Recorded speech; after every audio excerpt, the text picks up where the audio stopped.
Great conversations sharpen and shape great minds. With your support, we educate, connect communities, and deepen understanding. Every contribution magnifies our impact. Impossible. And we kind of drift along until, if we are approaching an ecological cliff. What do you mean, if? We are.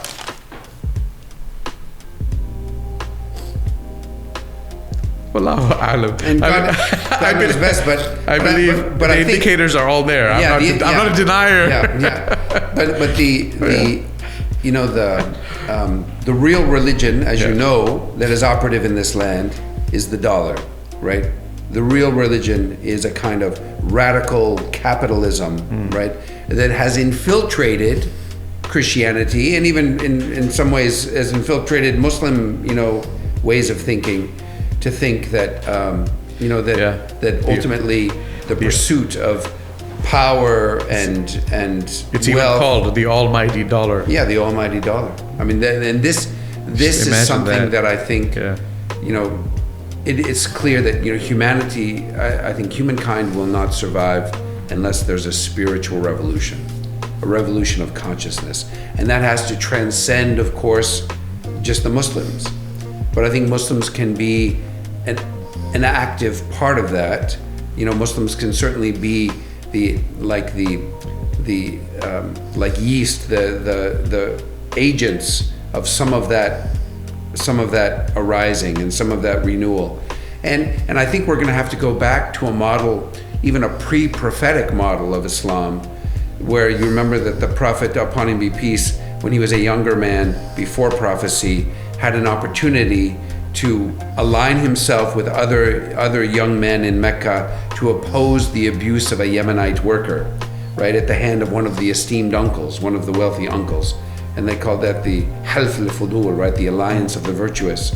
And even after prophecy, and of course they got that uncle to relent, to pay the worker his wages, so justice was served. But it required a kind of violation of societal norms at that time, and confronting what needed to be confronted. And it was done in an interreligious, intertribal way. And I remember that the Prophet was on record as having said, even after prophecy, that what we did then was so good that if something like that came up now, I would join it again. And I think that we're going to need to do that. We're going to need to join hands with peoples of goodwill, of all faiths or no faith, and say, look, we have to save the planet. We have to save not only our species, but all these other species that are interconnected in this web of life that we're not above, that we're part of. And I think that has to be, it may be that we won't wake up to that until things are so bad and so severe that we have no other alternative. But I think ultimately I can already see how Islam can be part of that conversation in a very healthy-minded, pro-life in the sense of pro-all life, trying to preserve life, care for life, sustain life, and to rediscover what our Abrahamic traditions at least have long taught us, is that we were created to take care, not to take. And I think we've lost that especially in the industrial age. We've lost that because we're just taking.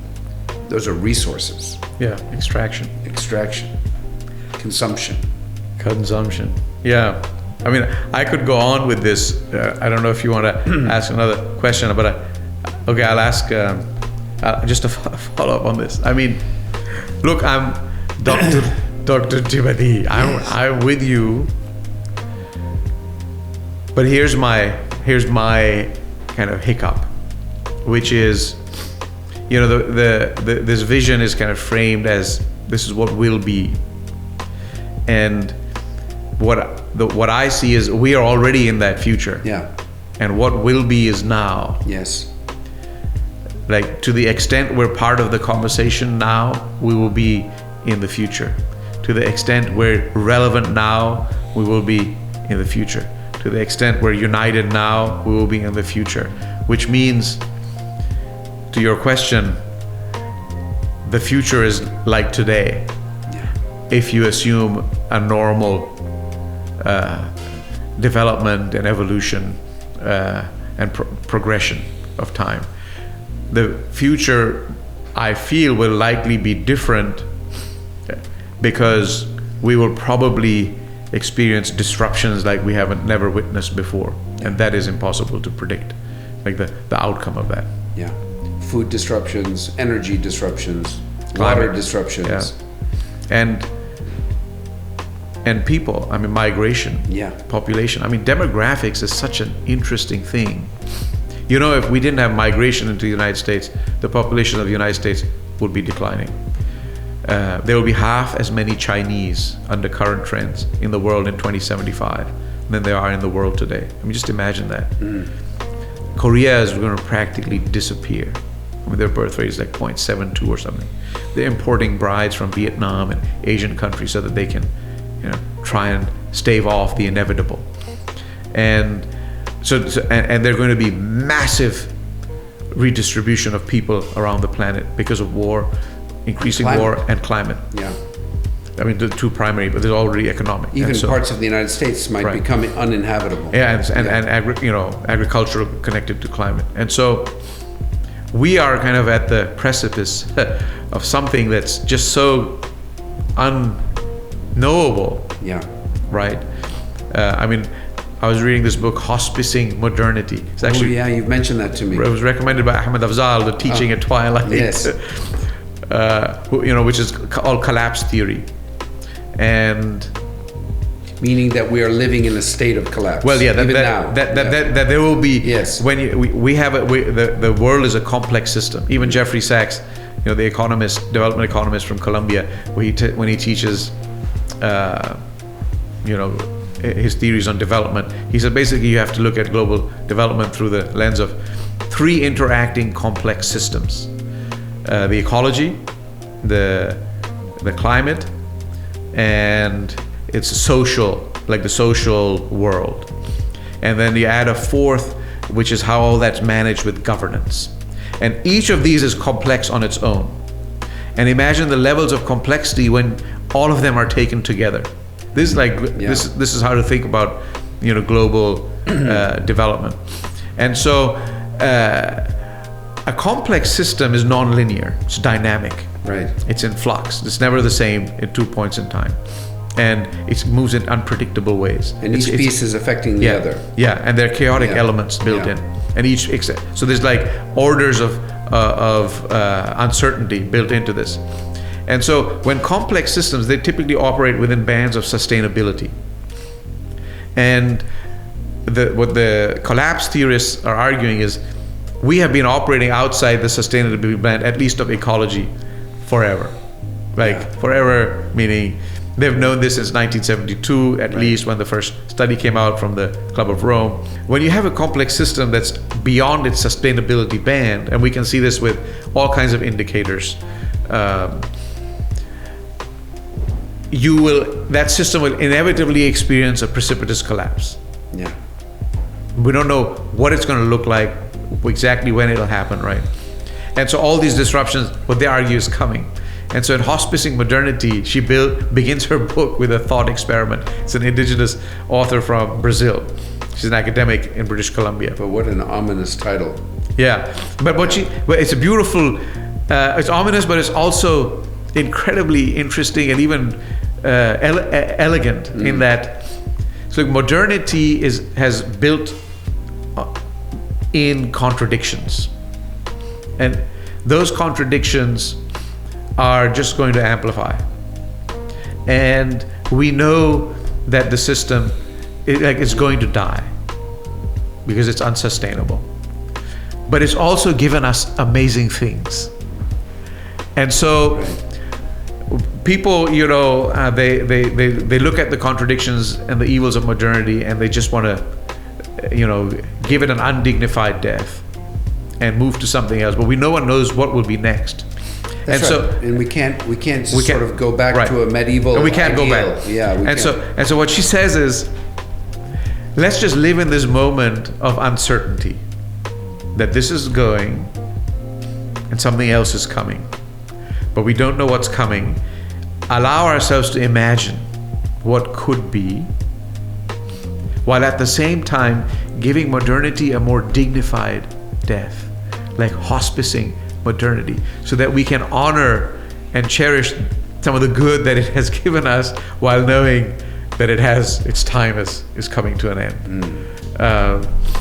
And so she begins her book with a thought experiment, where she's invited to a conference, and it was part of a conference that she had participated in on education, what it'll look like in 2049, like 20 years after, or 30 years after the conference was held, I believe 2019. And so she begins so here we are, convened at this global conference, and if we have representatives of all 3 billion people on the planet, 3 billion people on the planet, and they're all, coming in through this Zoom.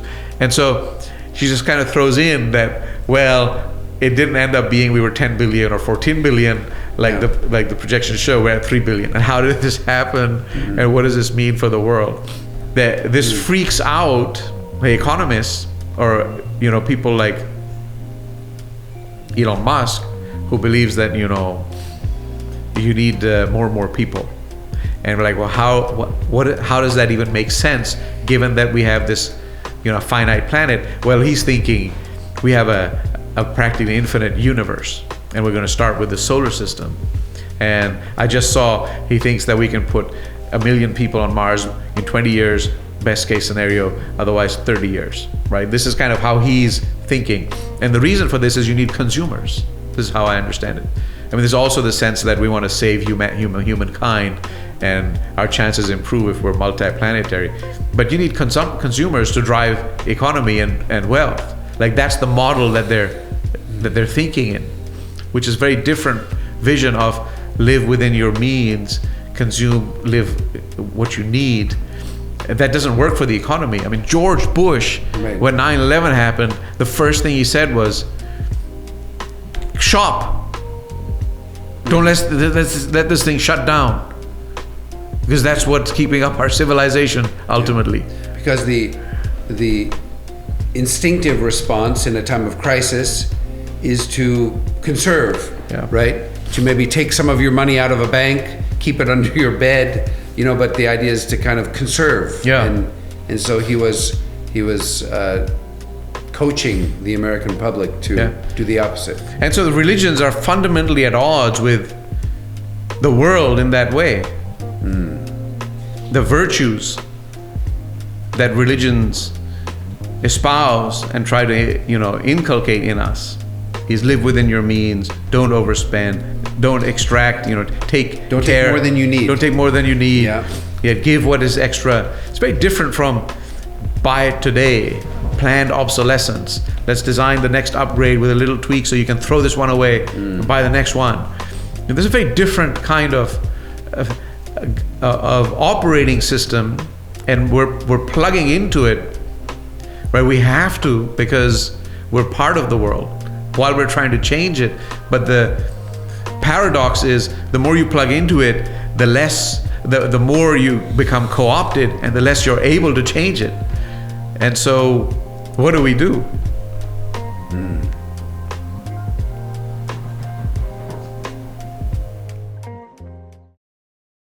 This is a very special time for the American Islamic College. We have been through a lot. Musa and the Banu Israel, and all of those children of Israel who were following him out of Egypt and into the desert, they had a 40-year period of hardship and struggle. In the American Islamic College, we've had our 40 years of wandering in the desert and struggling. So we are now in a moment of God's realization of the dream of AIC. And so this is a very exciting moment for people to come on board as students, as faculty, as staff, as supporters, and as donors, as community members who are believing again in the dream of AIC, and now watching and helping, supporting the college to rise and to grow, God willing, into America's first great, independent, proudly Muslim university.